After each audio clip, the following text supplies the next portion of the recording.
منطقیم به خلو محمدین زید و دیو زرعی به نوت یروشلایم. Assalamualaikum warahmatullahi wabarakatuh. Sahabat Muslim. Inilah kisah Idris alaihi salam yang dikenal sebagai Hina dalam bahasa Inggris. Dia adalah seorang pria yang tinggi. Dia sangat tampan, dia sangat tenang. Dia memiliki janggut lebat. Dan dia berbicara dengan sangat jelas. Ketika dia berbicara dia sangat tenang, ketika dia berjalan dia menundukkan pandangannya dan melihat ke tanah. Dia biasa merenung. Dan dia biasa menasihati begitu banyak kebaikan. Lahir pada masa Adam. Adam bertemu Idris. Idris pun bertemu dengan Adam. Antara Adam dan Idris ada 6 generasi jadi. Idris adalah cucu ke-6 Adam. Rasulullah Muhammad SAW bersabda, Idris adalah seorang nabi. Dan dia adalah manusia pertama yang pernah menulis dengan alat tulis. Sehingga menulis sebelum Idris tidak pernah ada. Allah Subhanahu wa Ta'ala yang mengajarkan menulis kepada Idris. Dan Idris adalah orang yang mengajarkan tentang menulis kepada umat. Idris datang sebagai seorang nabi. Untuk membantu menghentikan dan menjauhkan manusia dari perbuatan maksiat. Seperti zina dan pembunuhan. Dikatakan juga dalam buku sejarah kami bahwa Idris alaihi salam adalah orang pertama yang mengangkat senjata. Melawan tentara lain untuk melawan ketidakadilan. Ketika Idris melihat maksiat menyebar secara spiritual di antara umat Kabil.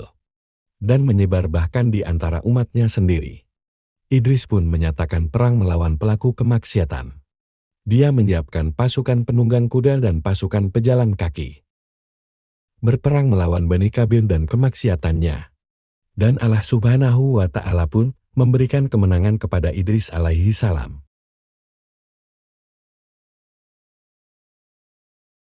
Disebutkan dalam kitab Nabi Idris.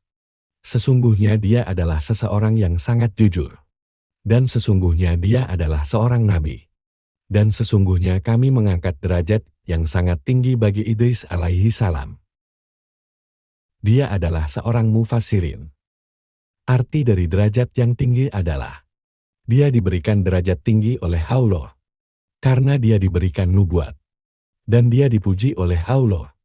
Dan disebutkan dalam Al-Quran bahwa dia diberikan derajat yang tinggi.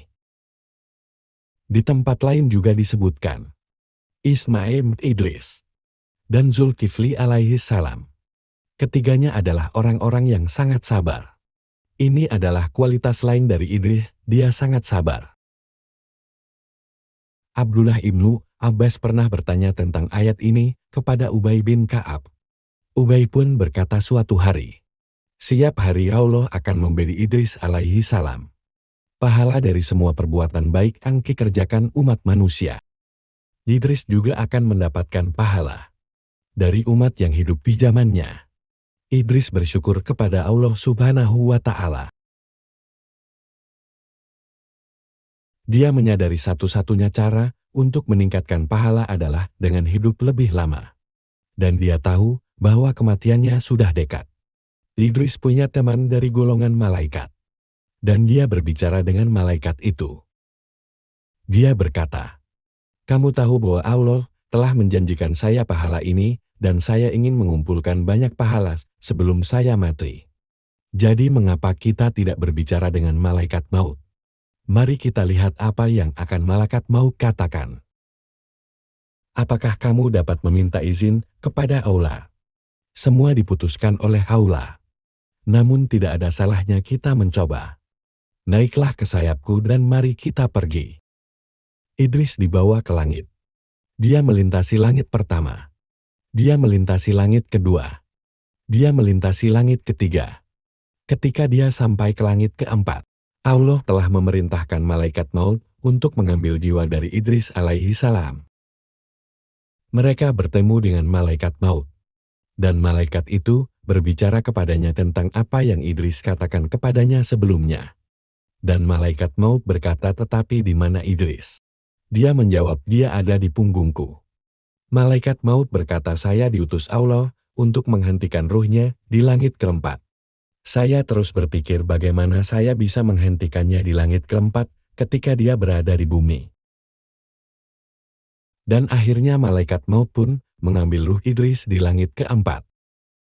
Rasulullah menegaskan dalam riwayat Sahih Bukhari bahwa ketika beliau mikraj beliau bertemu Idris alaihi salam di langit keempat. Idris alaihi salam wafat dan waktu pun berlalu. Ibnu Abbas menarasikan bahwa Nabi Shallallahu alaihi wasallam berkata, ada 10 abad atau 10 generasi antara Adam dan Nuh. Dan apakah mereka semua hidup menurut Islam? Di sepanjang waktu itu, mereka semua Islam. Artinya, mereka tidak melakukan syirik dengan cara apapun. Hanya satu Tuhan. Tidak ada patung, tidak ada berhala. Tidak memohon doa kepada yang lain. Tetapi apa yang kemudian terjadi? Mereka zalim di dalam tindakan. Mereka berdosa. Terbentang jarak waktu yang lama antara Idris dan nabi berikutnya. Tidak ada nabi dan tidak ada rasul. Berabad-abad setelah wafatnya Idris alaihi salam. Ada beberapa orang yang sangat saleh. Sangat takut akan Tuhan. Sangat patuh. Orang-orang biasa menghormati mereka.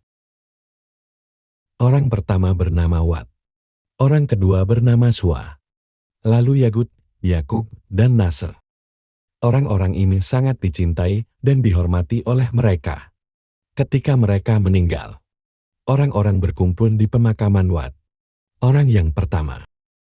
Di dalam kesedihan mereka, iblis pun datang dan memberi bisikan jahat untuk menghormati jasad orang yang mulia tersebut.